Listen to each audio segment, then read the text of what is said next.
Welcome to the deep dive. And get ready, because today we're really tackling one of the trickier essay prompts Oh, yeah. Which one? that discuss both views and give your opinion one.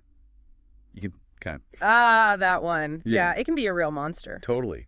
If you've ever just stared at the page, completely lost on how to handle those arguments coming from different directions, well, this should help. Think of it as a shortcut. A shortcut to figuring out those complex debates. I like that. Exactly. Now, this prompt type, some call it problem solution, others maybe double question. It's tricky because it gives you some info up front, Right. It lays out two sides. but then it leaves this, what our sources call an open analysis. Basically, it's asking you to fill in the gaps, often with solutions. And that's the rub, isn't it? That open analysis part. You have to decide what goes in that second body paragraph. Usually solutions, like you said. It makes it this unique mix. It really does. I remember finding these so confusing. But what's key here, it's not just about an FA formula. It's, well, it's a way of thinking. A mental model. Yeah, you're not just laying out two sides like equals. The strategy our sources point to is you actually need to kind of challenge or talk down the first idea. Talk down the initial subject given in the prompt. Right, so you create this really clear contrast with what you're going to suggest as the alternative, the better way. That makes sense. It's strategic. You're not just critiquing for the sake of it. You're showing why that first idea isn't quite enough. Exactly. You're clearing the way, sort of intellectually disarming counter-arguments. Before you even present your own solutions, so they really stand out. Okay. Okay, I see how that impacts the actual structure then. Oh, so? Well, your first topic sentence for the first body paragraph, that needs to directly reflect the prompt's initial idea, but focusing on its limits. Yeah. Right. Yeah. Then the second topic sentence, that's your moment.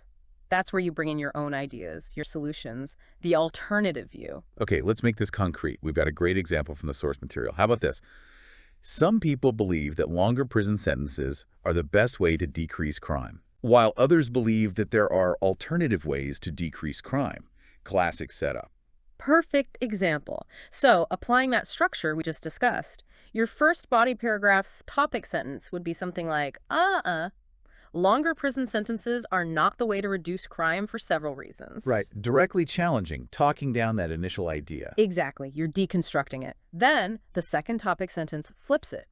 On the other hand, there are many other possible solutions to reduce crime. See? You introduce the alternative, sets the stage. Okay, so we've built the core argument, the body paragraphs are set.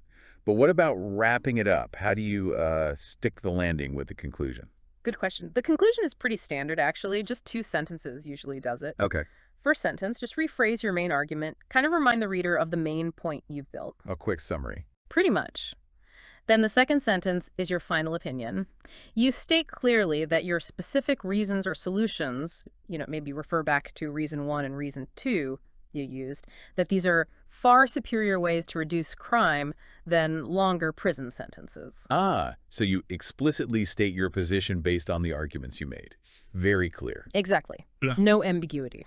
What really strikes me is how useful this whole approach is. It's not just for essays, is it?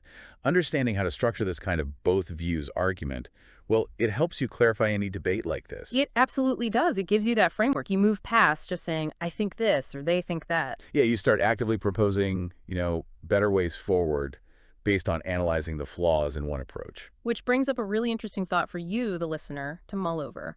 Think about how often you see these both sides arguments pop up. All the time. News, social media. Right. Climate change, maybe economic stuff, public health debates. How could applying this kind of analytical framework, challenging one view to really elevate specific solutions, how could that help you understand the nuances better? Instead of just picking a side. Exactly. Could it help you spot those alternative solutions in real-world situations? Something powerful to think about, definitely. Yeah.